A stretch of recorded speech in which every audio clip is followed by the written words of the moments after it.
nous être préparés. On s'est préparé toute la matinée à ce 25 avril. Et là, on y arrive. Donc, on va parler du 25 avril et je suis vraiment très heureux de recevoir nos trois invités. Le professeur Victor Pereira, le professeur José Neves, la professeure Irène Pimentel. Et on a la chance d'avoir comme modérateur notre ami du journal Expresso, Pedro Cordeiro. On a intitulé cette table ronde « Les mémoires unies, désunies, convergence, divergence autour de décolonisation, démocratie, développement ». On ne s'est pas foulé, on ne s'est pas compliqué les choses, on a repris les 3D, mais on va voir que c'est bien plus complexe qu'on ne le croit. Hein, et je laisse donc la parole à Pedro Cordeiro et je remercie encore une fois nos invités. Bom dia e muito obrigado a todos. Obrigado desde logo à Embaixada de França e ao Instituto Francês em Portugal pela confiança e a simpatia de me convidarem, aqui na pessoa da embaixadora, Chère Hélène, e pelo prazer que me dá também estar a celebrar o 25 de Abril, seja de que forma for. A liberdade e a democracia nunca são demasiado celebradas. Vamos desde já dar início à nossa conversa, que é um diálogo fluido que se pretende, nada formal, sobre vamos articular esta hora em três temas, um de causas e razões para o golpe de Estado de 25 de Abril, outro sobre do golpe de Estado ao processo revolucionário e, finalmente, aqui um contraste de democracia representativa, democracia direta, liberdade versus igualdade. Eu vou começar por convidar a Irène Pimentel, que está aqui à minha esquerda, para dar o arranque desta conversa, porque antes do 25 de Abril tínhamos um regime em que vários aspectos deram aso a descontentamento que vem desencadear o golpe de que depois nasce uma revolução. Por isso mesmo, são conhecidos os motivos, desde do problema da guerra colonial que já aqui se abordou, à repressão e à falta de liberdade, à falta de perspectivas de vida que levava tantos a sair do país, há um caldo de descontentamento e de putrefação do regime. E eu vou começar por pedir à Irène Pimentel, que há pouco me recordava as suas atividades clandestinas na organização do Comitê Marxista-Leninista Português. Organização comunista. Comunista. Como é que era, precisamente que nos recorde o que era essa vida de repressão e de falta de liberdade que se vivia até 24 de abril de 1974. Quando eu estiver a falar mais, o moderador terá. Em primeiro lugar, também queria agradecer muito o convite, quero felicitar e muito a Embaixada de França pela magnífica exposição que eu já tive a ocasião de ver. Aliás, os franceses em Portugal têm feito um trabalho magnífico relativamente ao 25 de Abril.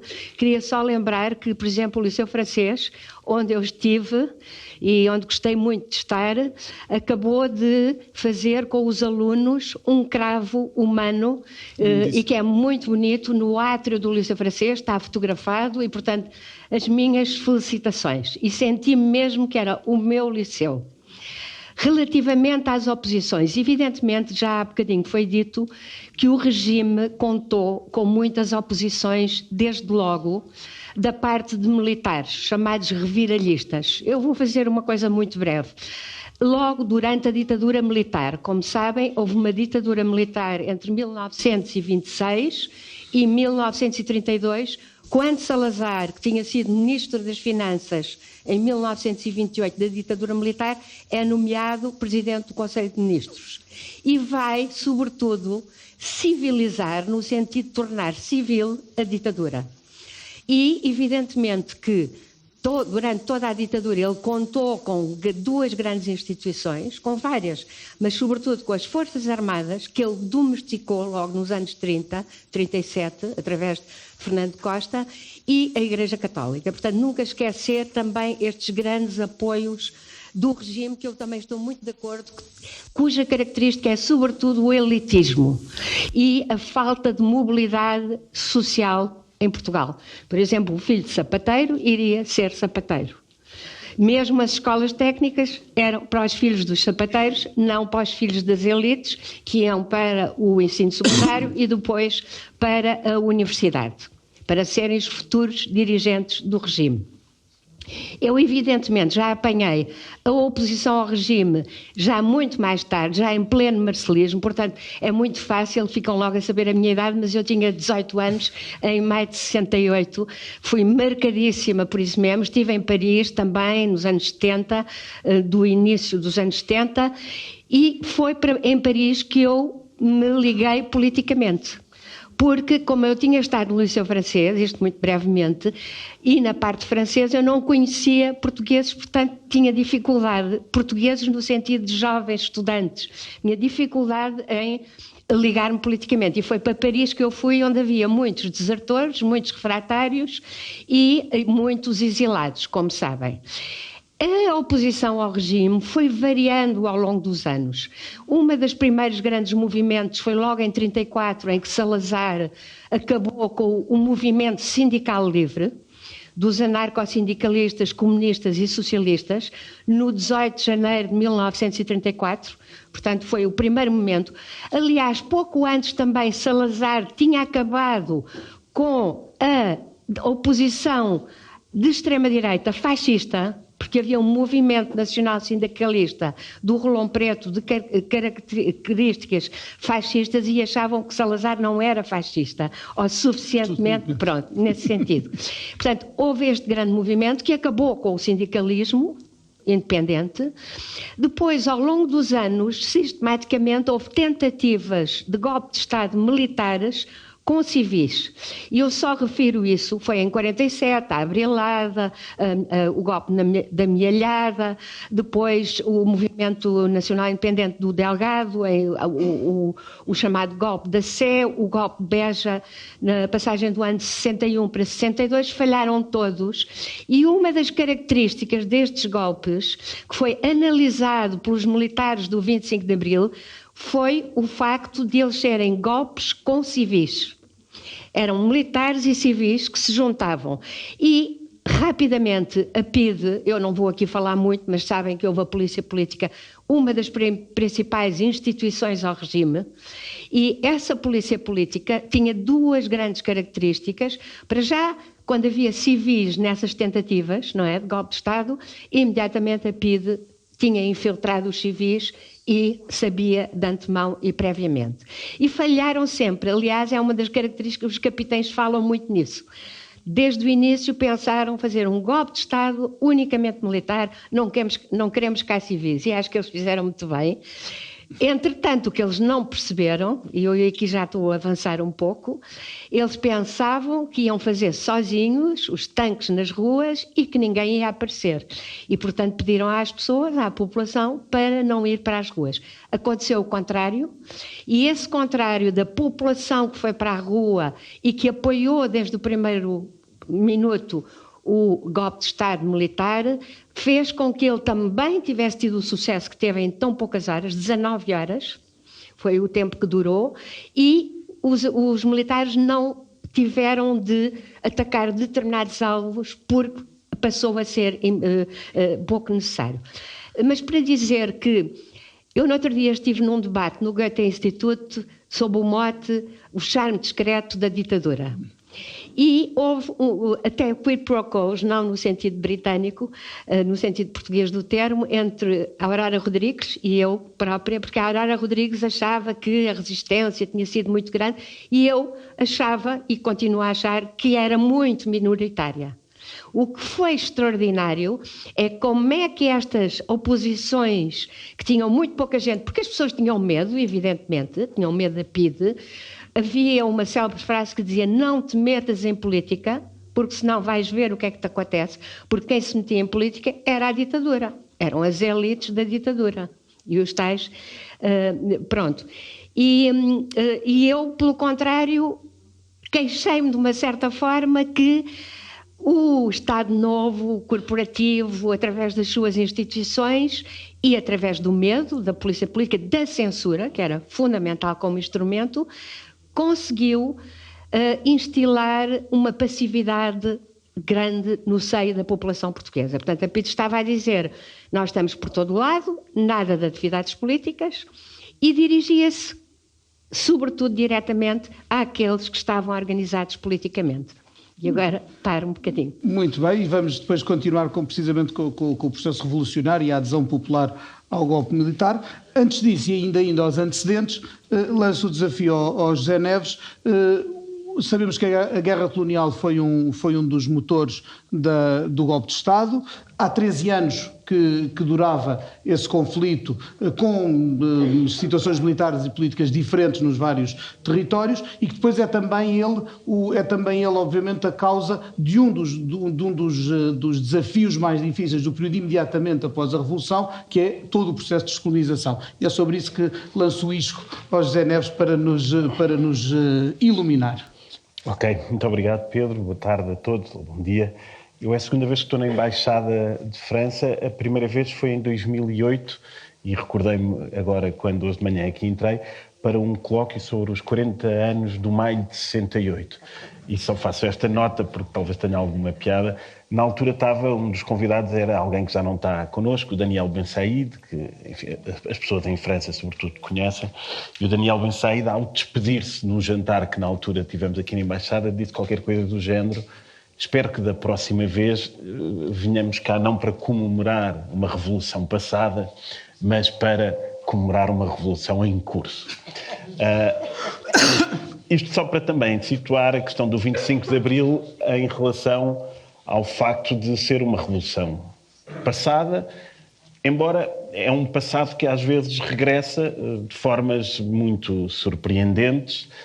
Estou a recordar-me do período entre 2011 e 2015, onde aquelas palavras de ordem que só alguns partidos é que ainda, digamos assim, na altura vocalizavam, como defender a Constituição de Abril, por exemplo, passaram a ter uma importância significativa na vida política a partir do momento em que, por exemplo, o Tribunal Constitucional se tornou um ator presente da situação. Até se cantava a Grande Vila Morena para protestar contra ministros. É, exatamente. A Grande Vila Morena na altura era um ícone do passado e que de repente se torna parte de um repertório de contestação presente. Mas eu não quero fugir à questão que o Pedro colocou, porque é evidentemente uma questão importante. Já na sessão anterior foi referida a ligação direta entre, se assim podemos dizer, a guerra colonial, as lutas de libertação e o golpe militar, e essa ligação é conhecida e é óbvia.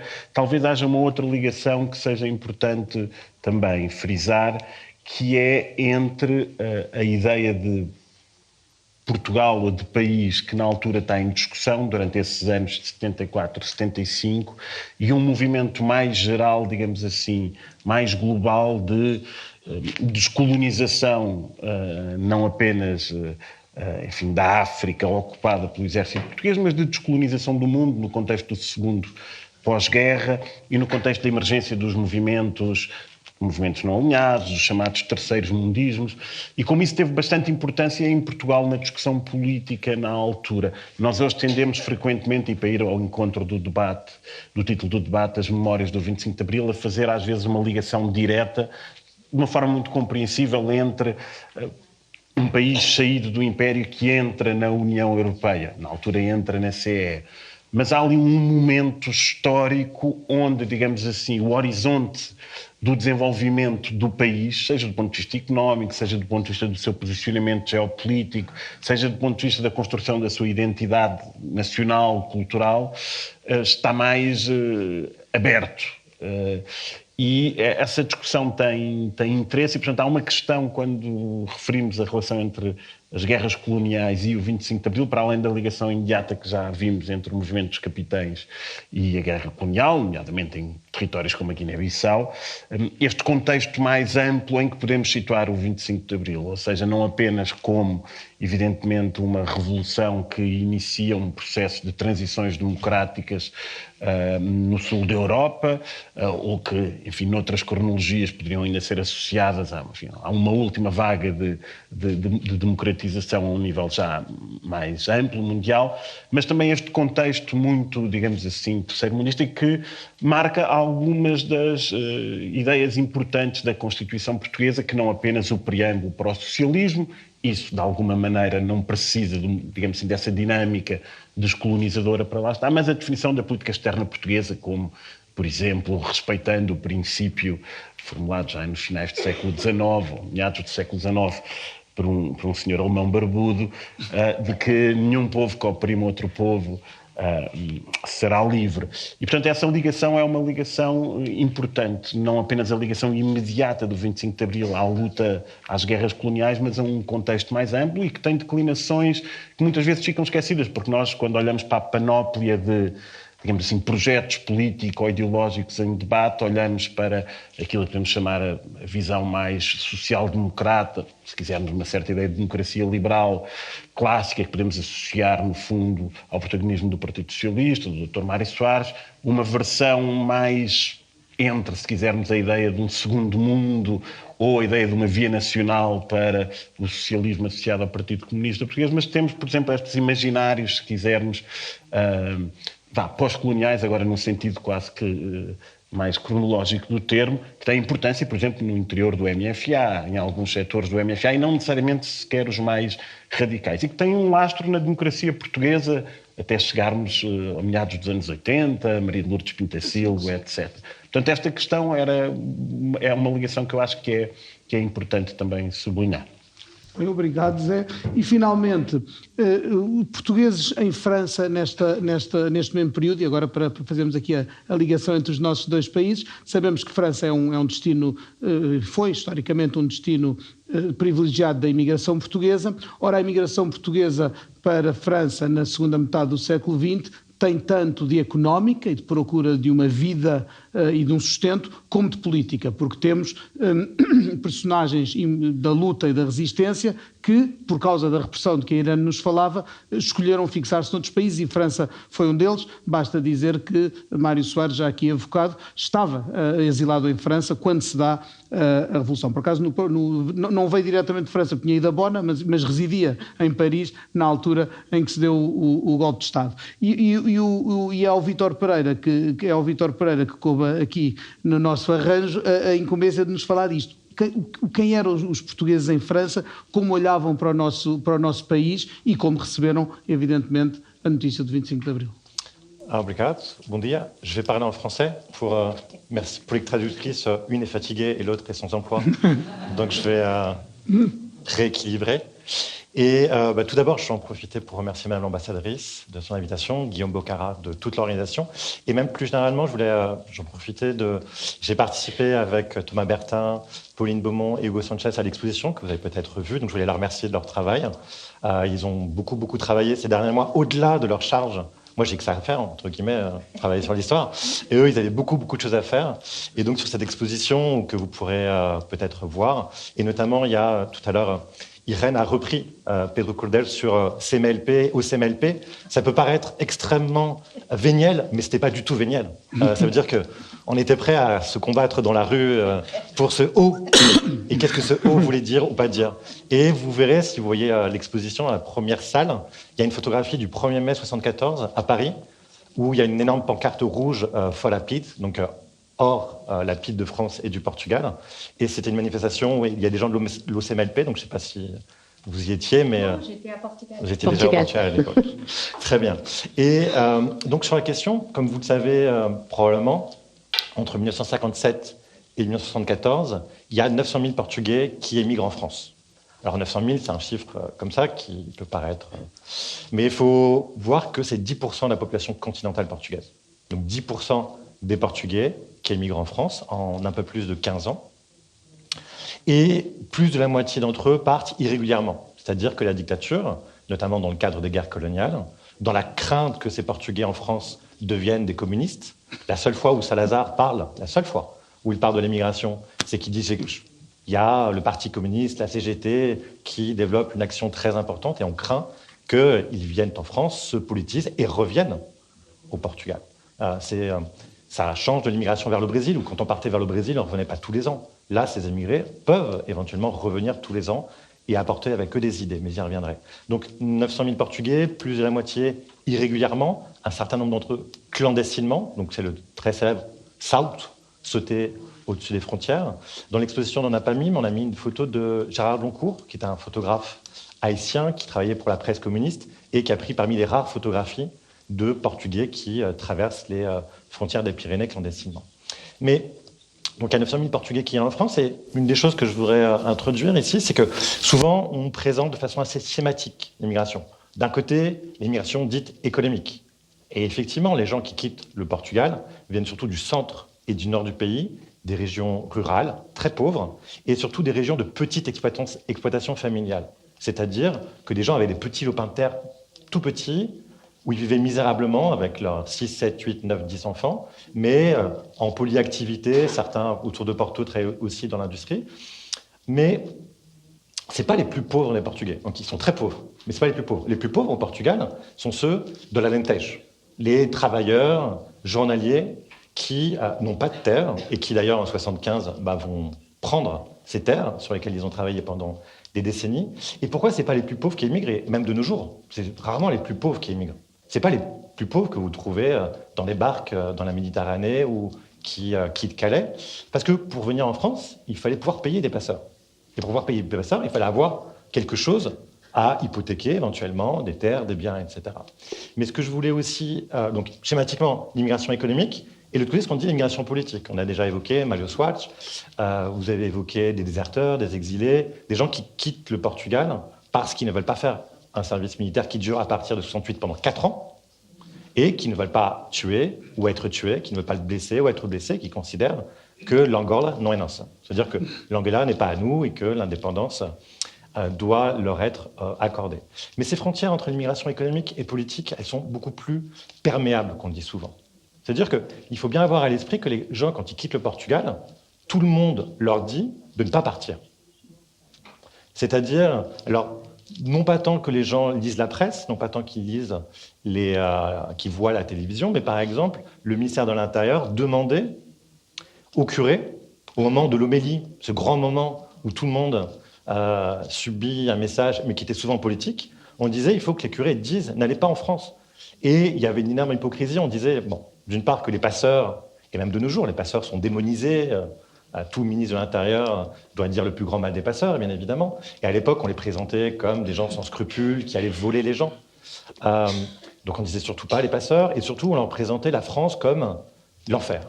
En France, il y avait des bidonvilles. Le plus connu d'entre eux, c'est Champigny, à 14 000 personnes. Certains sont de Champigny ici. Donc, 14 000 personnes.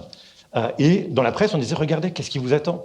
Des bidonvilles. Évidemment, la même presse portugaise n'évoquait jamais les bidonvilles tout autour de Lisbonne, à Porto, dans les grandes villes. Jamais. C'était censuré. Les patrons en France vous exploitent. Vous allez être exploités. Évidemment, le patronat portugais n'exploitait pas, comme vous le savez tous. Et elle exploitait tellement pas qu'il n'y avait pas le droit de grève, pas le droit de manifestation, donc ce n'était pas nécessaire. Donc évidemment, vous voyez toute l'ironie. Mais donc, quitter le Portugal sans papier, ce n'était pas un geste anodin, et c'était en partie politique. Certains parlaient évidemment d'une sorte de plébiscite avec les pieds, de voter avec les pieds. Et ça montrait une distance avec le discours qui est « ne partez pas » ou « partez vers les colonies ». Jusqu'au 24 avril 1914, le discours officiel est « si vous voulez quitter le Portugal continental, allez en Angola et au Mozambique », pour lequel on construisait jusque très tardivement des barrages, des routes. Effectivement, il y a un développement extrêmement important de l'Angola et du Mozambique à cette époque-là. Et avant d'arriver à 25 avril 1974, souvent, effectivement, on présente le 25 avril 1974 comme un coup d'État militaire, etc. Et la grande question aussi, qu'il faut essayer de saisir, c'est pourquoi les civils, d'une part, sortent dans la rue et pourquoi ils appuient ce mouvement. Et effectivement, tous les témoignages, Auterre et d'autres, ne s'attendaient pas du tout à cela. Il y avait cette idée que le peuple portugais était apathique. Que, par exemple, quand Salazar quitte le pouvoir en 68, comme tout à l'heure Yves nous en a parlé, il n'y a aucune manifestation de rue, il y a un vide. À un moment, il n'y a plus de Premier ministre, il y a un moment de latence où il est à l'hôpital, à la Croix-Rouge, on ne sait pas s'il va se remettre d'aplomb ou pas, donc il se passe quelques jours. Il n'y a aucun mouvement de rue au Portugal. Quand, le 16 mars 1974, il y a une première tentative de coup d'État, Rien ne bouge. Je pense qu'on a peut-être le télégramme, on l'a du moins consulté. L'ambassadeur français à Lisbonne, Bernard Durand, dit « Lisbonne est calme ». Et ce qui est évidemment une des questions qu'on se pose tous quand on travaille sur 25 avril, c'est pourquoi les gens sortent dans la rue, pourquoi ils prennent des risques et pourquoi ils sortent dans la rue. Et alors, je ne vais pas vous dire, alors, chacun ramène la couverture vers soi, et je ne vais pas vous dire que c'est à cause de ces 900 000 Portugais en France que les gens sont sortis dans la rue. Néanmoins, ce que je veux peut-être avancer, c'est que souvent on présente, et dans l'historiographie portugaise, l'immigration comme quelque chose de purement économique. Les gens quittent un point A, le Portugal, pour aller à un point B, la France, que les salaires sont plus élevés.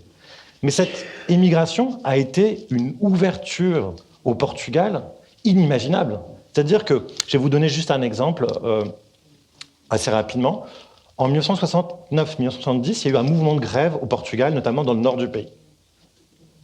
Alors certains vont l'expliquer, c'est parce qu'il y a eu une libéralisation sous Marcelo Caetano, notamment sur les lois sur les syndicats, et donc on pouvait. Mais grève, et à un moment, il y a une grève dans le nord du pays, dans une région au nord de Porto, plutôt rurale, plutôt conservateur. Et à un moment, évidemment, la police politique va chercher les communistes. Où sont les communistes? Où sont les syndicalistes qu'on les arrête pour arrêter ce mouvement de grève? Et un patron un peu plus malin que les autres dit « Non, mais cherchez pas les communistes. Il n'y a pas de communistes ici. » Le problème, qu'est-ce que c'est? C'est que, on était peut-être au mois d'août, les émigrés qui sont partis en France sont partis, reviennent en vacances et racontent des choses incroyables. Ils parlent de allocation familiale, congés payés, droits, syndicats, et en payant 2-3 bières, 2-3 Superboc, et en ne se faisant pas, évidemment, les porte-parole du Parti communiste ou de l'OCMLP ou de que sais-je. Ils parlent tout simplement de leurs conditions de vie et de leurs conditions de travail.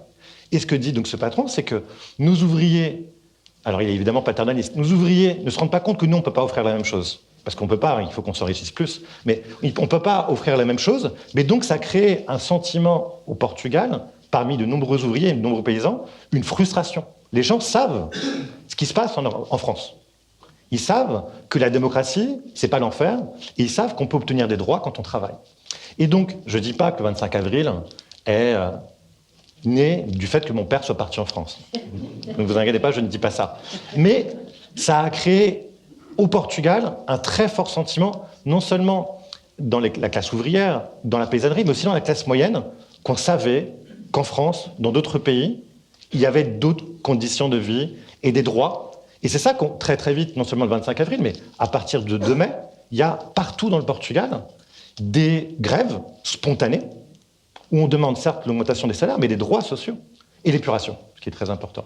Et donc, ça c'est le premier point, et très vite, il y a le 25 avril 1974, 800 000 Portugais en France, ce qui est considérable. Et, alors évidemment, à l'époque, il n'y a pas de sondage, on ne sait pas, mais la plus grande partie, évidemment, sont heureux de ce qui se passe. Ils pourront... Alors, pour ceux qui sont venus pour ne pas faire leur service militaire, bon, il y a un petit quiproquo quand même. Ils pensent que, voilà, c'est bientôt la fin de la guerre coloniale. Sauf que Spinola est encore au pouvoir, c'est comme des militaires qui sont à la tête du pouvoir. Il y a certes une amnistie de 2 mai 1974, mais l'amnistie dit, si vous êtes déserteur, vous pouvez revenir au Portugal, mais il faut faire votre service militaire. Ce que certains ne voulaient pas vraiment, et les guerres coloniales ne s'arrêtent pas le 25 avril. En tant que tel, il y a encore des combats. Mais la plupart d'entre eux sont heureux, parce qu'ils peuvent, pour certains, revenir au Portugal, qu'ils ont quitté il y a depuis 10-15 ans. Dans l'exposition, on a mis une photographie d'Emílio Guerreiro, qui avait quitté le Portugal en 1934-35 et qui a vécu quasiment 40 ans de sa vie en exil. Donc pour certaines personnes, c'était pouvoir venir. Et très rapidement, peut-être qu'on y reviendra après, donc c'est 800 000 personnes qui accueillent le 25 avril avec joie, avec bonheur, mais qui vont devenir un enjeu pour le Portugal. C'est-à-dire que, comme vous le savez, ces Portugais en France travaillent beaucoup et envoient une partie de leurs économies au pays. Et avant la révolution des œillets, ces économies, c'est qu'on appelle les transferts d'argent, c'est 8% du PIB portugais. Et pendant la révolution, alors les capitaines ont eu la mauvaise idée, ou la bonne idée peut-être, de faire une révolution il y a une crise pétrolière mondiale. La situation économique est très difficile. Et donc, cet argent est très important pour la stabilisation de la balance des paiements. Et donc, pour le MFA, c'est un enjeu. Plusieurs capitaines du MFA viennent, et notamment, et je termine sur ça, en juin 1975, pour la première fois depuis 1917, un président de la République portugais, Francisco da Costa Gomes, vient en France, visite officielle, à la fois pour rassurer Valéry Giscard d'Estaing, qui craignait qu'une dictature militaire de gauche puisse s'installer au Portugal, mais aussi pour rassurer les immigrés portugais. Pour leur dire, après la nationalisation des banques portugaises le 14 mars 1975, que ne vous inquiétez pas, d'une part, on ne va pas occuper vos maisons, parce qu'il y avait tout un mouvement d'occupation de maisons vides au Portugal, on ne va pas occuper vos maisons, et votre argent ne va plus enrichir des grands groupes économiques, mais au contraire, va participer au développement du pays. Muito obrigado, merci bien, Vítor. Peguemos então nessa adesão popular, nessa grande e intensa participação que sobretudo nos 2 anos, mais coisa menos coisa, que se seguiram ao golpe de Estado, fizeram dele uma revolução, como hoje designamos e bem o 25 de Abril. E é sobre o papel dos movimentos sociais que volto a dar a palavra ao José Neves, porque foi um período de muita atividade. Os partidos políticos nasceram, uns já existiam um pouco antes do 25 de Abril, muitos apareceram depois, uma multiplicidade de partidos políticos surgiu nos meses seguintes, mas houve também associações de trabalhadores, associações de moradores, uma intensa atividade popular para a qual o país estava tão entusiasmado quanto talvez impreparado e que animou e marcou esses anos. Passo a palavra ao José. Obrigado, Pedro. A questão dos movimentos sociais, há pouco na sessão anterior falávamos a esse respeito daquilo que é não apenas a crise de um regime, mas que a determinada altura é a crise de Estado, a crise de poder de Estado, e é também um pouco nesse contexto que há um conjunto de movimentos sociais e populares que, digamos assim, a janela de oportunidade se abre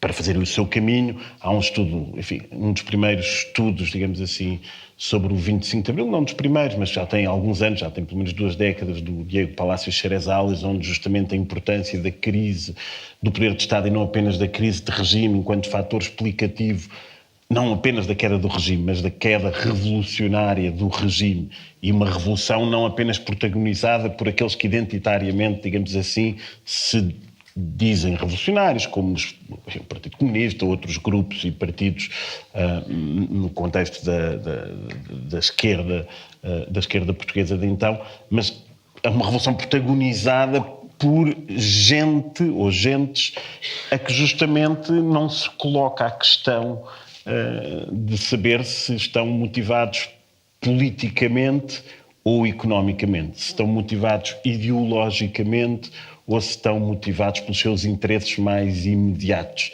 No fundo, é um contexto em que há um conjunto de movimentos políticos que têm a virtude de baralhar, enfim, as categorias com que, nomeadamente a ciência política, a determinada altura gosta muito de trabalhar, se estão em causa valores ou uma agenda material ou pós-material. As pessoas às vezes são mais complexas do que isso, onde se calhar na maior parte dos momentos, e esse período é um período então de uma grande efervescência. Estou a utilizar termos que são ambíguos, porque essa efervescência dá muito trabalho, não é? É preciso muito trabalho para ser espontâneo e, portanto, há uma cultura política que não é uma... Sim, e é uma cultura política que não é uma cultura política necessariamente que possamos identificar no sentido doutrinário da mesma, de adesão, embora toda essa dimensão também esteja presente, essa mobilização popular e social é de facto muito, muito importante. Dito isto, as discussões que nós frequentemente temos, enfim, na historiografia, na ciência política, na sociologia sobre o período, e que são discussões que também seguem muito os termos da memória política nos debates que sobre esse mesmo período se vão mantendo, tendem frequentemente a sinalizar uma contradição ou uma dupla legitimidade, não é? De um lado teríamos a legitimidade da rua, para utilizar uma expressão, enfim, um pouco sintética. demais, e por outro lado teríamos a legitimidade institucional, que no contexto democrático é conferida pelas eleições. E é evidente que essa contradição tem a sua importância, teve a sua importância no momento.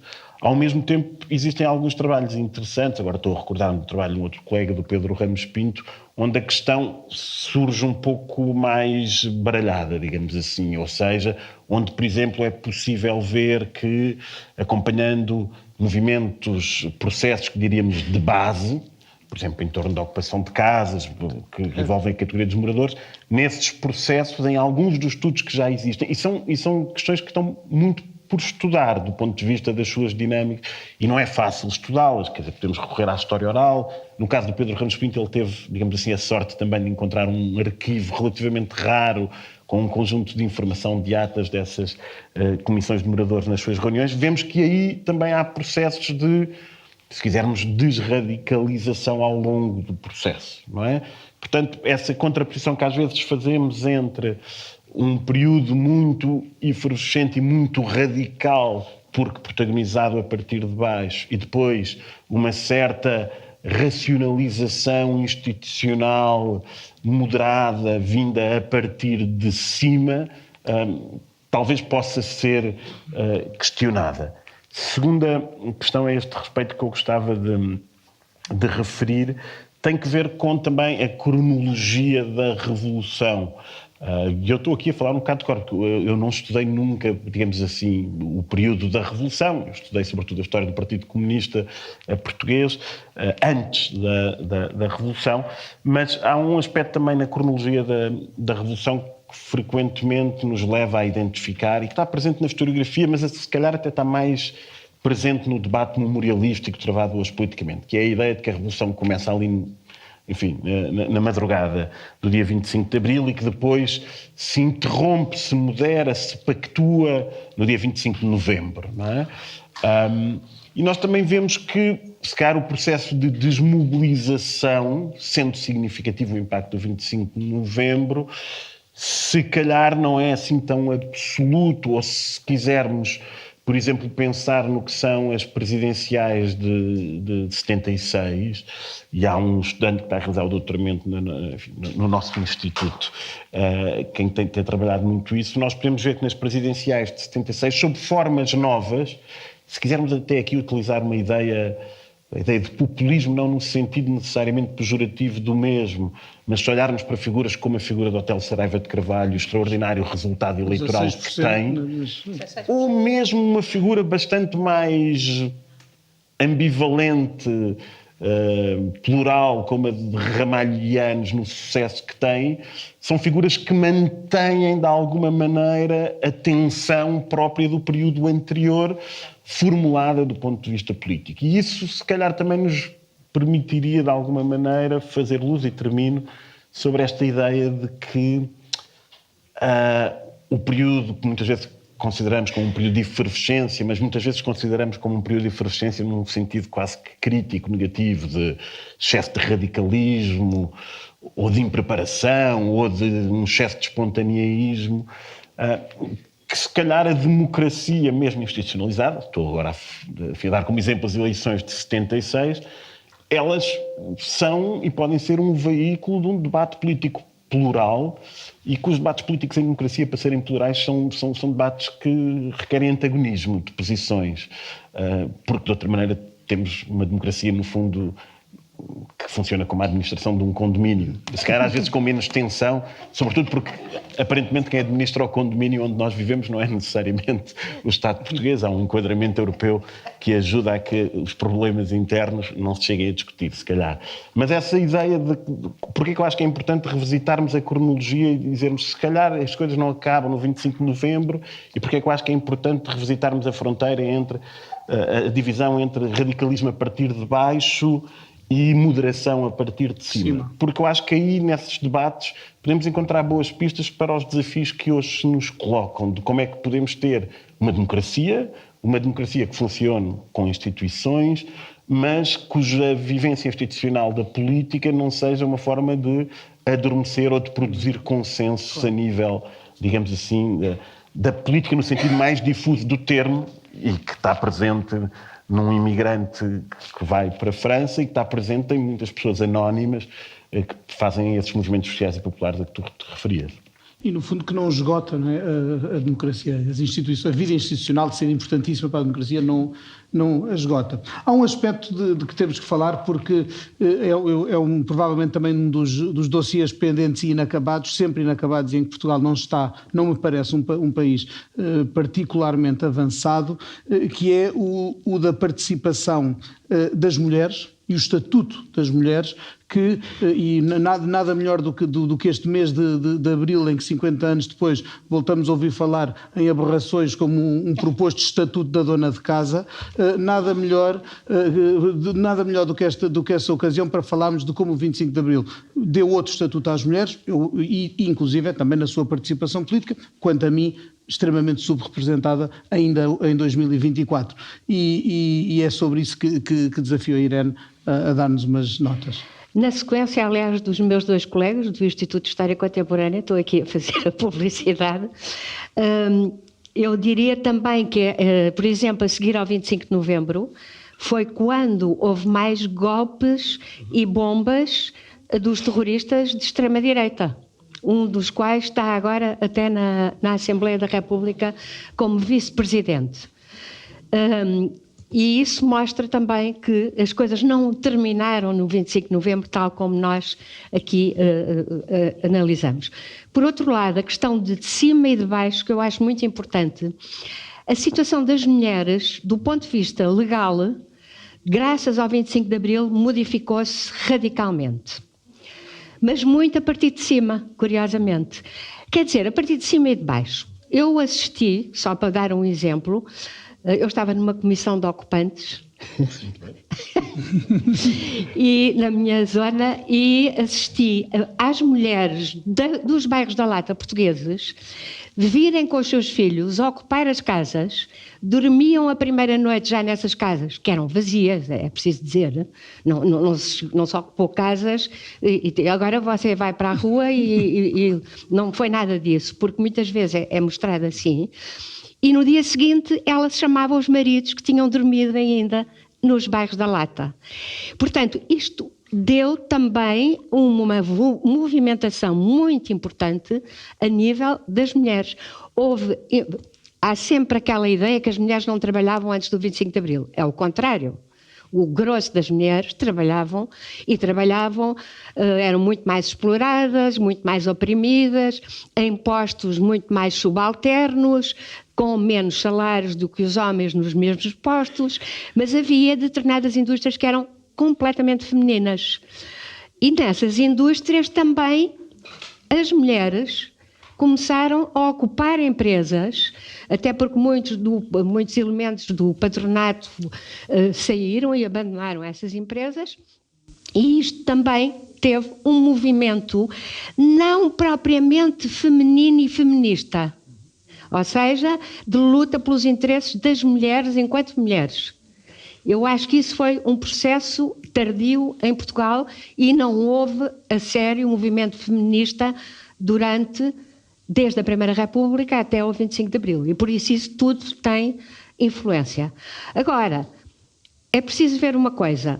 25 de abril, aliás, quando é que começa a Revolução? Eu tive no outro dia uma conversa com a Inácia pública, justamente ela acha que é a partir do programa, ou pelo menos dá muita importância, porque o programa é um programa revolucionário, o programa do MFA.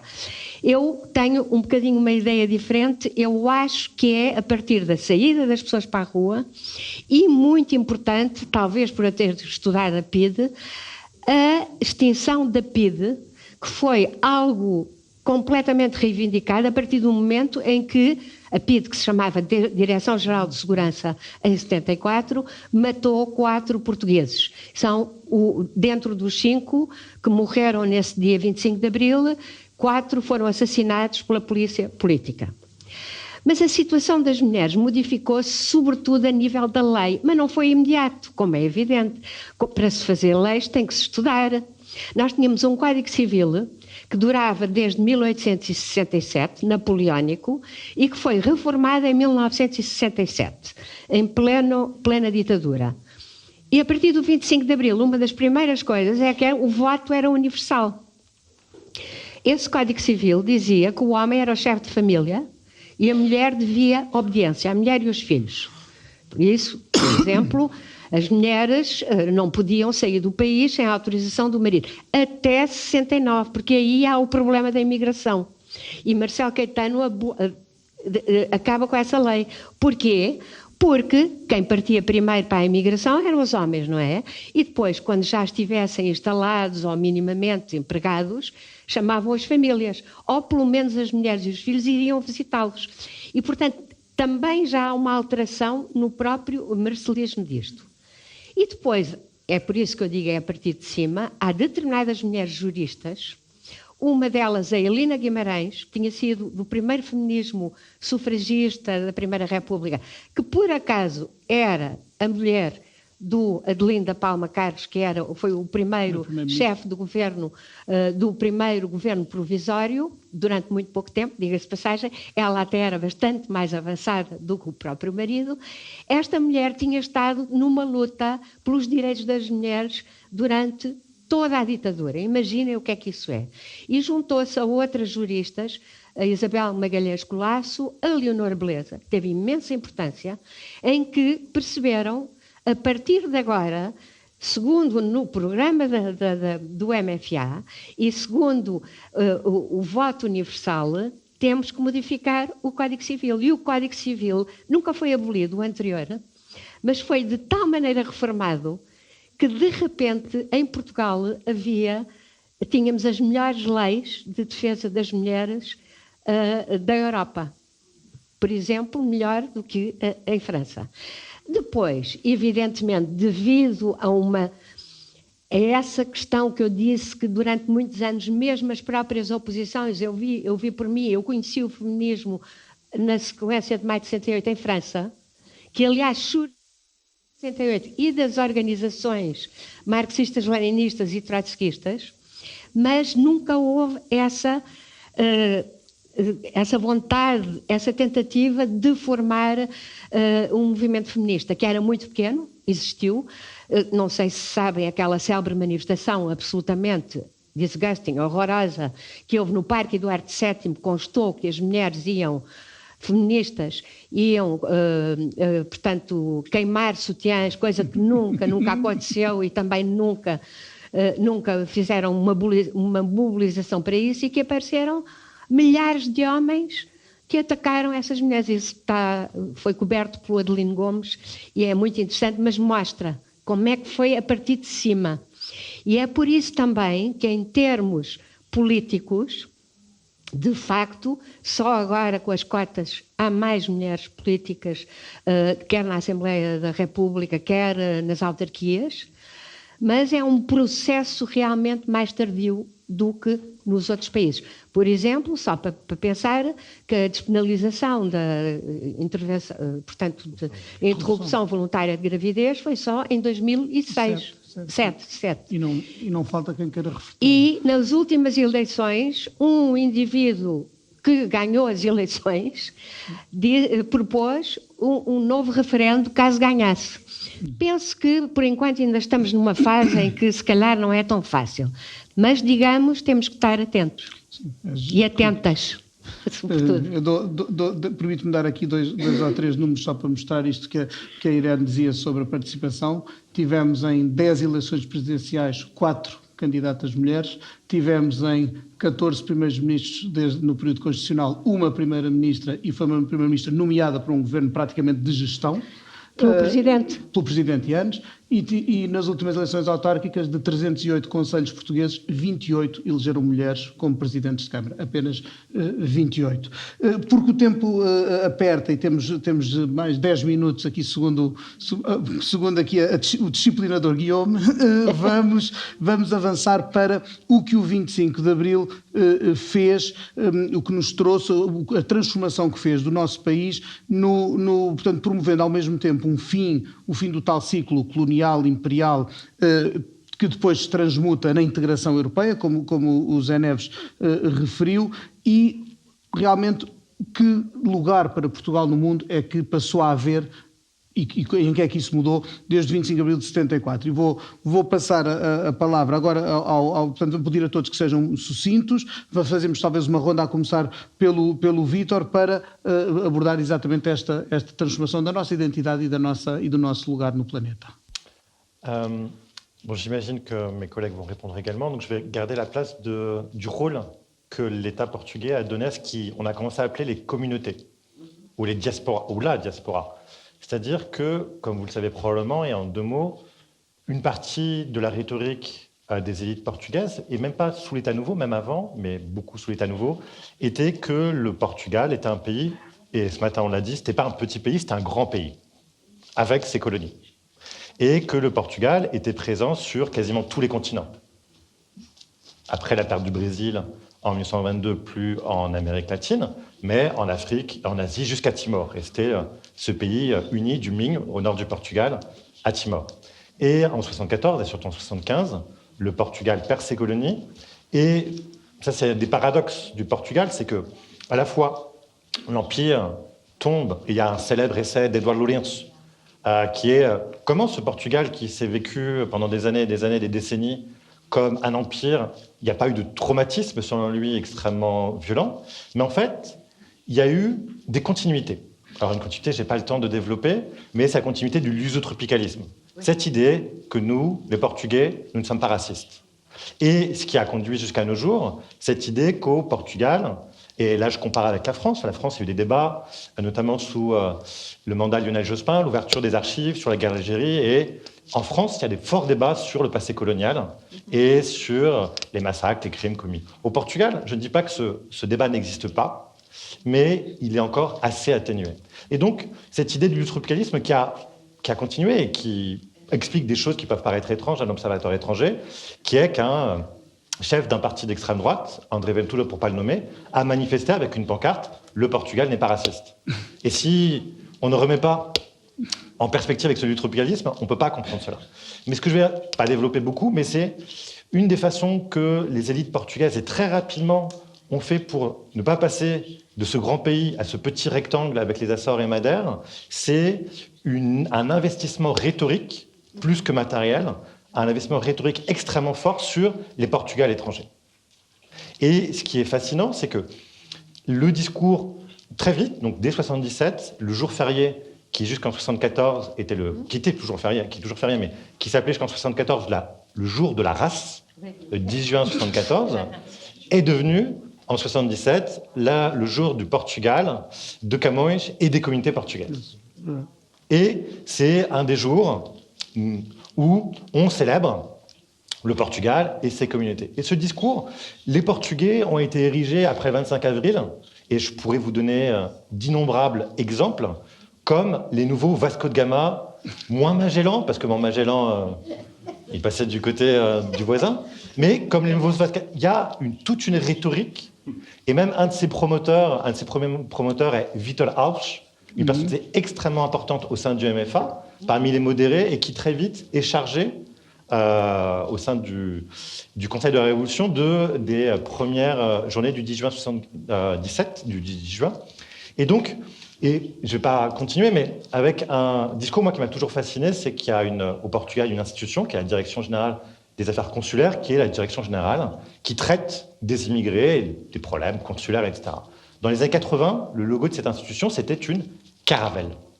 Je crois que très peu de Portugais sont allés en Suisse, au Luxembourg, en Allemagne et en France en caravelle, je crois. Et ça montre bien comment le discours, cette rhétorique entre ces Portugais qui ont donné de nouveaux mondes, comment les Portugais sont partout dans le monde, c'est réinvesti sur ces Portugais. Et je vous le dis, c'est en grande partie rhétorique, et il y a souvent un hiatus entre le discours officiel, et là je ne vais pas avoir le temps, et la façon dont le Portugal et les Portugais, en fonction de leur classe sociale, voient et perçoivent leurs compatriotes qui vivent à l'étranger.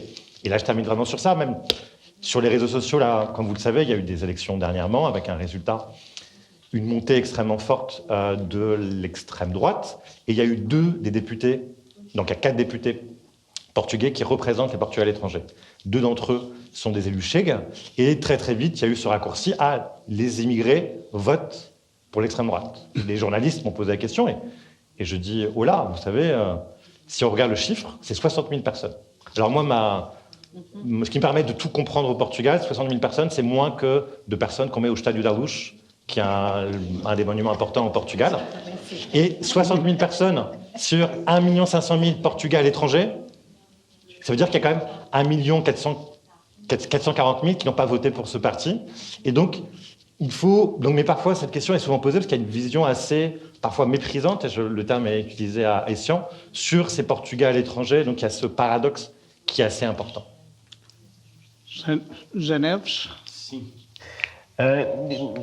Para complementar mais do que discordar daquilo que o Vítor referiu, ou seja, a importância que, de alguma maneira, como é que o discurso sobre o lugar de Portugal no mundo, enfim, nos nacionalismos democráticos, nacionalismos agora aqui sem um sentido necessariamente pejorativo, sem conotar necessariamente com a extrema-direita, digamos assim. Como é que esse discurso em torno do Império se reconverte num discurso sobre o universalismo, o universalismo de Portugal? Há uma outra dimensão que eu acho que é importante, que é, no fundo, tentarmos... Há uma parte que é, de facto, há uma herança, ou seja, há uma continuidade no imaginário, do imaginário lusotropicalista, que tem que ver com uma continuidade da mitologia do Império, que, na verdade, em parte precede o próprio Estado Novo, ele tem uma dimensão importante no próprio republicanismo. Essa continuidade, de facto, existe. Ao mesmo tempo, digamos assim, o velho slogan que já aqui falámos, do Portugal não é um país pequeno, eu diria que ele está em parte vencido, isto é, nas elites democráticas portuguesas, incluindo eventualmente até aqui a extrema-direita, a ideia de que Portugal deve recuperar qualquer projeto minimamente imperial não se coloca de todo. E como é que ainda assim então persiste o mito do Império? A questão seria essa, e como é que ele continua a ser importante? Eu acho que se olharmos para um determinado período, que eu a determinada altura tentei estudar, final dos anos 80, início dos anos 90, nós conseguimos perceber isso com alguma clarividência.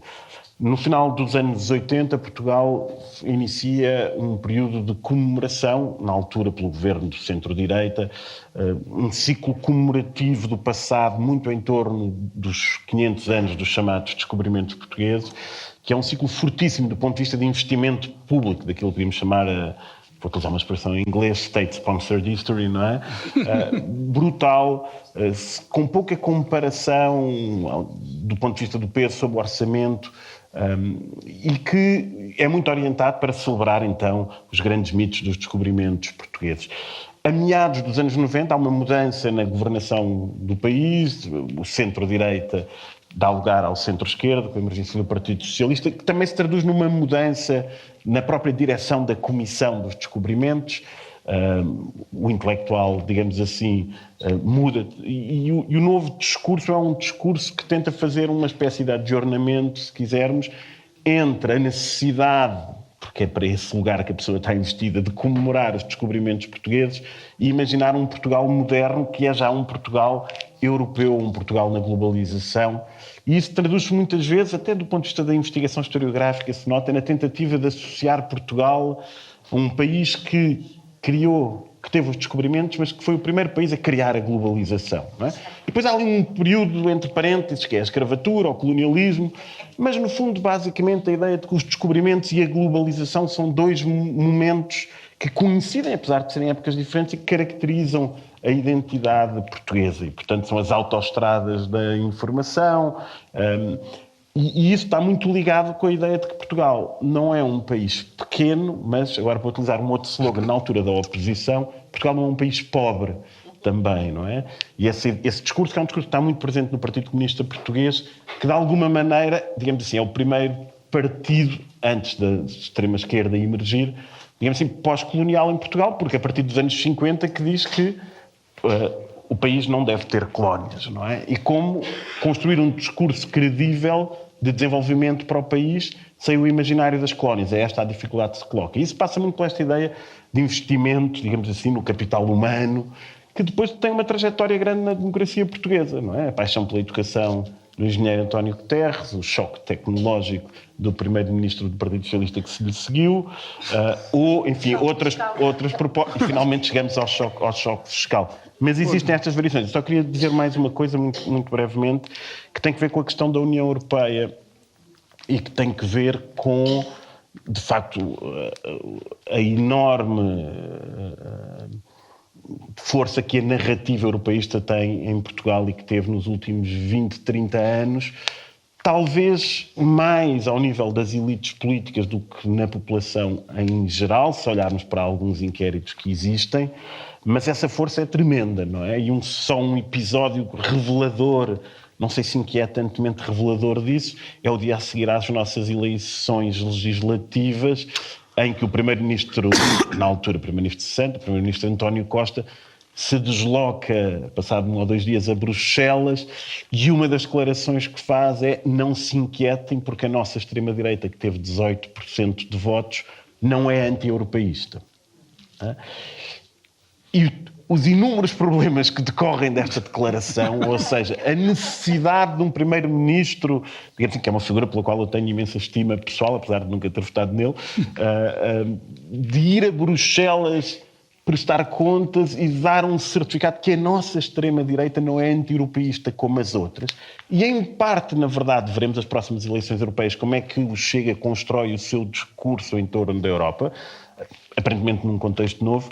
Acho que isso também é um pouco interessante a pensarmos o posicionamento internacional do país, que, de resto, nas questões de política internacional, isso é sabido, é um país que tem um alinhamento europeísta, mas que tem um alinhamento atlantista muito forte, quer dizer, a política externa dos governos portugueses, incluindo os governos de centro-esquerda, raramente desalinha da política externa pensada em Washington, mais do que às vezes em Bruxelas. Portanto, esse encaminhamento europeísta é sobretudo um encaminhamento ocidentalista, se quisermos, não é? Em termos de política externa.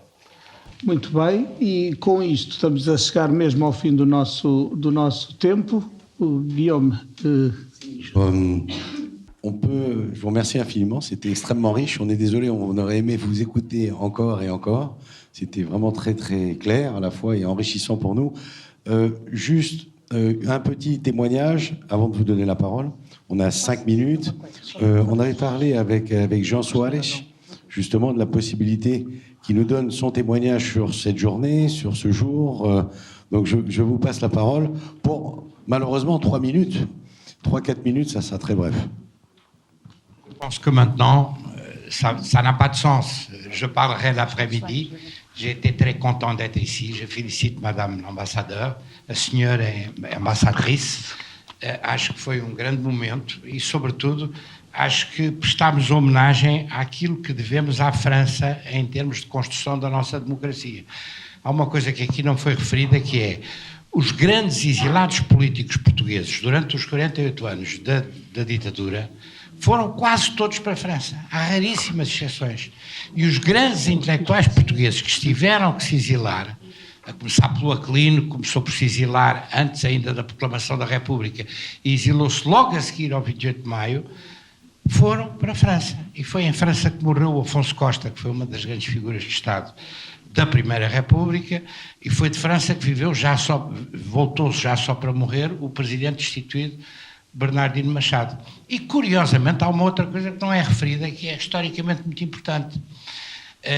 Os dois grandes líderes dos partidos que tinham a ação política no dia 24 de abril de 1974 vieram de Paris, ambos. Um deles assumidamente, e ao contrário do que disse o Pedro Cordeiro, ele estava de facto na Alemanha, o Mário Soares estava na Alemanha na noite de 24 para 25, tinha tido uma conversa com alguém da equipa do Schmidt, que vinha da equipa do Willy Brandt, a dizer, olha que a revolução está iminente, e o alemão disse-lhe, este tipo é um otimista delirante, e depois acordou à meia da noite a dizer, afinal você tinha razão, a revolução está em curso. Mas há uma outra coisa que às vezes é esquecida, porque há umas pessoas que não gostam que a história se faça com precisão, ou que têm alguma dificuldade. O Dr. Álvaro Cunhal estava em Paris, e estava há muitos anos em Paris. A biografia do Pacheco Pereira nessa matéria é perfeitamente clara e conta aquilo que muitos de nós, sobretudo pessoas como a Irene, com a qualificação e daqueles que estão na mesa, sabem. ele percebeu que não podia dirigir um partido ativo, como era o Partido Comunista Português antes do 25 de Abril, do lado de lá da cortina de ferro. Portanto, estava em Paris. Embora fizesse constar que ia a Moscou, ou que ia à Roménia, onde a Rádio Portugal Livre estava instalada, ao contrário do que se pensava. E, portanto, é uma coisa, eu acho que isso representa uma parte da... E do ponto de vista cultural, de facto, a França foi o centro do mundo para uma série de gerações. Tenho a impressão que a última é a da Irene, que é posterior à minha. Mas para a minha, Paris era o centro do mundo. E os vários movimentos de oposição que surgiram a partir dos anos 60 disputavam as prateleiras da Joie de Lire, do Maspero, e metiam os jornais dos partidos uns em cima dos outros para fingir que eram eles que tinham mais importância. Quer dizer, e depois há uma outra coisa que também explica aquilo que é a grande originalidade, eu espero falar disso em termos do futuro à tarde, que é a grande originalidade da nossa Revolução. Tiveram aqui muitos serviços secretos depois da Revolução a tentar mexer neste ou naquele sentido, mas não há um único historiador que diga que houve alguma influência do que quer que fosse estrangeiro no movimento dos militares profissionais. A nossa Revolução e o nosso golpe de Estado começa, como sublinhou bem Pedro Cordeiro, o golpe de Estado de 25 de Abril começa por ser um movimento dos revolucionários, dos militares profissionais, aqueles que tinham passado pela Academia Militar. Salvo raríssimas exceções, o António Reis ou o Jaime Gama são exemplos de milicianos que foram convidados para determinada ação, mas todos eles eram militares profissionais da Academia Militar e começam por estar descontentes com a ditadura por razões também que têm a ver com questões de natureza corporativa. Mas, por outro lado, porque perceberam, como se sublinhou aqui de manhã, que a guerra colonial não tinha fim, porque o regime não queria encontrar uma solução para a guerra colonial. E a guerra colonial, evidentemente, em alguns casos estava perdida, como também foi sublinhado na Guiné, e noutros estava numa situação extremamente difícil. E depois havia uma consciência democrática que, em larga medida, essa sim tinha passado para os militares por via dos milicianos que vinham das universidades que estavam ultrapolitizadas. E estavam ultrapolitizadas em torno dos valores democráticos e dos valores à esquerda. E a generalidade dos militares profissionais que tomaram a iniciativa de fazer o golpe, quando aprovam o programa, quando aprovam os princípios programáticos, com gente como Melo Antunes e outros, já estão com uma consciência democrática, cívica e de esquerda clara. Agora, o que impõe na rua, e eu tive a felicidade, como a Irene, de estar em Lisboa nesse dia e ter conhecido Salgueiro Maia na tarde de 25 de Abril no Largo do Carmo, é a malta na rua. E não houve organização política nenhuma. Não venham cá com histórias. Eu vi depois construir mitos à volta deste e daquele partido, incluindo o meu, tretas. Foram as pessoas na rua. As pessoas estavam fartas da ditadura. Há aqui também ao mesmo tempo, há coisas paradoxais. São as mesmas pessoas que 3 dias antes, acho que eu não gosto de futebol, portanto não estava no estado de Sporting, deram uma salva de palmas gigantesca ao Marcelo Caetano quando foi anunciada a sua presença no estado de Sporting. São as mesmas que depois assistem e também são as pessoas que aclamaram, como eu ouvi aclamar o general António Spínola, que é uma das grandes figuras da Revolução, gostes ou não, e que tinha assinado um livro que, na minha modesta opinião, é a certidão de óbito do regime, 1 ou 2 meses antes, o Portugal e o Futuro do Spínola foi recebido. Eu recebi, muitas pessoas que eu conheço receberam, mandei imensos exemplares para a França, onde estavam os meus pais, o meu pai estava exilado, é recebido como uma certidão de óbito do regime. Há quem diga que o Marcelo Caetano terá chamado Costa Gomes e o Spínola para lhe dizer: vocês tomem conta do poder, depois disto. Isto é um dado de facto. Eu vi ele ser aclamado à entrada. O Salgueiro Maia, que tive o privilégio de conhecer essa tarde, deu o megafone a falar. A primeira pessoa que falou foi o Pedro Coelho, que é um fundador do PS. Tinha sido candidato a deputado pela oposição nas eleições face a 73. Ele dizia: peça aí às pessoas para terem calma e para nos deixarem trabalhar, porque aquilo, ao mesmo tempo, há outra coisa fantástica. Aquilo é uma revolução profundamente pacífica. De facto, tirando os esbirros da PIDE, que assassinaram 4 pessoas e pagaram também com uma morte, porque houve um PIDE que foi morto por fuzileiros nesse dia, não há rigorosamente nada. Eu acho que isso é uma coisa fantástica. E, de facto, a generalidade deles também não terem, com 2 ou 3 exceções, também não terem sido julgados, também acho que é uma coisa que é benéfica para nós. Haverá quem discorde de mim, acho que eu sou muito recuado dessas coisas, mas de manhã também se disse uma coisa a propósito do Salazar. Eu vou terminar. Tem que ser. Tem que ser que há mais quem queira. Há uma coisa que eu queria dizer. O regime era um regime de ditadura forte e feroz. A Irene Pimentel é das pessoas que mais estudaram e melhor estudaram, aliás, mesmo a única que estudou, a polícia política e o papel da polícia política, a prática da tortura e da morte, etc. O Salazar não reunia o Conselho de Ministros. O Salazar, nos últimos anos, mas estamos a falar de 10 ou 15 anos, aliás, não há uma imagem de uma reunião do Conselho de Ministros. Há várias imagens de governos à volta dele. Mas não há imagens de reuniões do Conselho de Ministros, não havia. Em 68, um dos maiores biógrafos do Salazar, que é o Franco Nogueira, disse a uma pessoa, minha amiga, que era a viúva que já morreu também, a Maria Ângela Oliveira, mulher do Rui de Oliveira, do Carlos de Oliveira, disse, ele não viu no Conselho de Ministros. Isto é uma decisão, era a propósito da deportação do meu pai para São Tomé. Ele não viu no Conselho de Ministros, ele manda assinar. Ele mandava, quando começou a aparecer a televisão, ele mandava, dizem que é um tipo interessante, mandem-no lá à televisão para ver como é que ele é. E depois ele passa a ser ministro, ou passa a ser isto, ou passa a ser aquilo. Agora, ele reunia todas as semanas com o diretor da PIDA. É preciso também ter a noção disso, para isto não passar o lado brando da coisa. E mais, eu tenho a convicção, não sei se a Irene partilha, que a decisão de mandar assassinar o Humberto Delgado é dele. Até porque o tipo que assassina o Humberto Delgado, o chefe da brigada que vai à Espanha numa cilada a assassinar o Humberto Delgado, é ao mesmo tempo o chefe da segurança pessoal do Salazar. E, curiosamente, tenho que prestar essa homenagem a esse filho da mãe, que era chamado Rosa Casaco, é talvez o melhor fotógrafo do Salazar. Fotografou o Salazar no Forte, onde aquela cadeira, felizmente, fez o que nós não fomos capazes de fazer durante 40 anos, e fotografou também naquela relação amorosa com uma senhora francesa, que nós estamos em França, que era a Christine Garnier, que escreveu um livro. Muito obrigado, João. Muito obrigado, João, por este testemunho. Guilherme, se calhar podemos dar espaço a mais esta discussão para depois a mesa. Il nous reste, voilà, les esprits se sont échauffés d'un coup.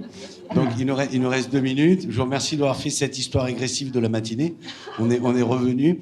On prend une question et après on vous passe. Avant la question. Ouais, juste un petit truc. 30 secondes, je vous promets. J'ai un micro, promis. Vous venez d'évoquer le fait que Harval Kungal était en France. Et dans l'exposition, je fais la publicité à l'exposition, ne vous inquiétez pas, il y a un document qu'on a retrouvé aux archives départementales de Seine-Saint-Denis, à Bobigny, qui est des archives du Parti communiste, où Harval Kungal, avec une très très belle écriture, remercie Jean D. Jean D, c'est Jean Dobrynin, qui était un fonctionnaire du Parti communiste français, et qui, le Parti communiste français, a beaucoup aidé le Parti communiste portugais, et notamment pour maintenir dans la clandestinité un ensemble de militants, parce qu'on craignait évidemment que la police politique portugaise soit présente en France, et que donc qu'ils soient, si ce n'est arrêtés, mais surveillés, contrôlés, etc.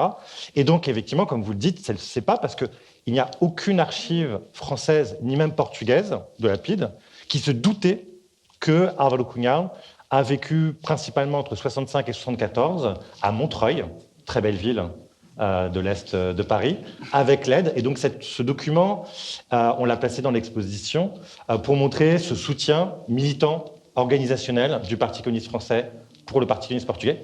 Et je me tais. Muito obrigado. Recomendo a todos a exposição, que já tive a ocasião de visitar, já agora não percam. Oui. On aura l'occasion, c'est comme la commission là, du 50e anniversaire de la Révolution de Juillet, on a 2 ans devant nous pour organiser des débats. On a vu que ça a intéressé énormément, on en organisera d'autres. Donc là, malheureusement, on ne va pas pouvoir prendre toutes les questions, j'en suis infiniment désolé. On prend très très rapidement 2 interventions, mais vraiment très rapidement, pour clore. Donc vous avez parlé ce matin, je suis désolé, on est obligé de clore. 2 brèves interventions pour clore le débat. Félicitations et un très grand merci aux orateurs. Tout ce que je voudrais ajouter, c'est la grande importance des descendants des immigrés portugais qui ont deux appartenances, deux cœurs, un amour pour la France, un amour pour le Portugal. Le voilà, et Emmanuel qui a fondé cette association des luso-descendants et qui est d'ailleurs décorée par le gouvernement portugais. Mais je crois que ces immigrés, excusez-moi, je suis portugaise, mon français, enfin. Non, tout ce que je voudrais ajouter, c'est le tissage que ces immigrés et leurs familles font dans l'union de la France et du Portugal. Merci. Muito obrigado. Alors, je vais juste corriger, en fait j'étais décorée par le gouvernement français, donc c'est important de le dire. L'ordre du mérite, oui. Voilà, donc on ne va pas perdre de temps en remerciements, l'ambassadrice, l'ambassade et tous les intervenants, la richesse en particulier, évidemment Victor, sur cette histoire et cette vision, ce regard des Portugais de France. Je rajouterais juste peut-être, parce que c'est mon histoire personnelle et l'histoire des Portugais selon des descriptions économique, cette immigration économique. Donc cette vision, en fait, mes parents disaient le 25 avril 1974, pour eux ça a été après 10 ans de France où ils étaient invisibles. C'était la première fois qu'à la télé française on parlait du Portugal, comme Madame l'ambassadrice disait, ils étaient eux-mêmes étonnés qu'on parle du Portugal et de forme positive, donc c'est la première fois qu'on en parlait. Donc ça a été très important. Mon histoire, c'est celle des 50% qui sont allés officiellement pas à Sartre. Mais la question que je voulais poser à Victor, c'était, alors est-ce que le régime fermait les yeux aux 50% d'autres? Le salto, est-ce que c'était autorisé ou c'était pseudo-autorisé? Étant donné la passion, vous savez, on peut prendre 5 minutes de plus, je pense. D'accord. Et Parce qu'Irène, En sachant, alors, ce qu'on va faire, il faut vraiment qu'on termine. Oui. Je vous laisse intervenir rapidement. Vous reprenez la parole et Pedro, tu conclus. Juste un mot, on a toujours notre librairie du 25 avril jusqu'à 1h30, donc vous pouvez encore aller acheter des livres. Merci. Donc, je vais poser aussi la question en français. Je sais que c'est une question qui n'a pas de réponse. Mais j'aimerais bien savoir dans quelle mesure la révolution du 25 avril, le modèle de cette révolution est exportable aujourd'hui, dans la situation actuelle. Bon, je vais pas vous faire deviner. En Russie, par exemple. Donc, est-ce que on a beaucoup parlé de la révolution du 25 avril pendant les printemps arabes. On s'est référé à cette révolution pacifique. Ça n'a pas beaucoup marché. Aujourd'hui, on a un autre conflit, justement à l'est, un peu plus loin que la Yougoslavie, mais finalement plus concerné peut-être par ce conflit-là aujourd'hui. Il y a plus de 200 000 citoyens russes qui ont quitté leur pays. Bon, on est loin de 980 000, mais bon, l'immigration continue. Et aujourd'hui, ce que voudrait l'opposition en Russie, c'est un 25 avril. Sachant qu'il y a une tentative de coup d'État militaire, on ne peut pas comparer Prigojine, évidemment, avec les capitaines d'avril. Mais voilà, on aimerait bien savoir qu'est-ce que vous, en tant que spécialiste de cette révolution, qu'est-ce que vous pensez? Est-ce qu'on peut exporter ce modèle à l'extérieur aujourd'hui? Merci. Merci bien. Je peux répondre ça. Oui, télégraphiquement, On peut exporter si on exporte la guerre coloniale et la dictature telle qu'elle était au Portugal. Mais j'aimerais parler sur ça parce que ça a a voir avec le légat. Desculpa, o legado do 25 de Abril. Muitas pessoas, hoje em dia, também têm a tendência, e sobretudo porque estamos nos 50 anos, para ver as modificações, por exemplo, eleitorais que ocorreram recentemente, à luz da história. E eu acho que seria muito bom. A questão da guerra colonial está longe de ser analisada e a questão colonial, o lusotropicalismo, estou completamente de acordo com os meus colegas, mas acho que o que estamos a viver é algo de novo. Não me parece que seja algo de reviviscência da ditadura portuguesa. Reparem só uma coisa, de facto é verdade que ele não é anti-europeu. Vem cá Marine Le Pen e, contra a Europa e não sei o quê, e ele diz, tentou fugir à questão, o homem da extrema-direita portuguesa.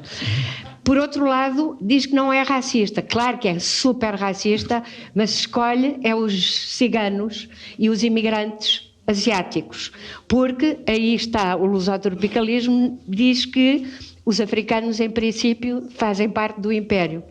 Mas eu acho que nós temos que começar a ver isso, mas do 25 de Abril eu gostava só de lembrar que em França, eu já estive agora e no Luxemburgo, há um interesse sobre esta revolução. Não quer dizer que ela seja exportável, mas digamos que nos tempos atuais, que são duros, muito complicados, penso que é uma espécie de centelha, digamos.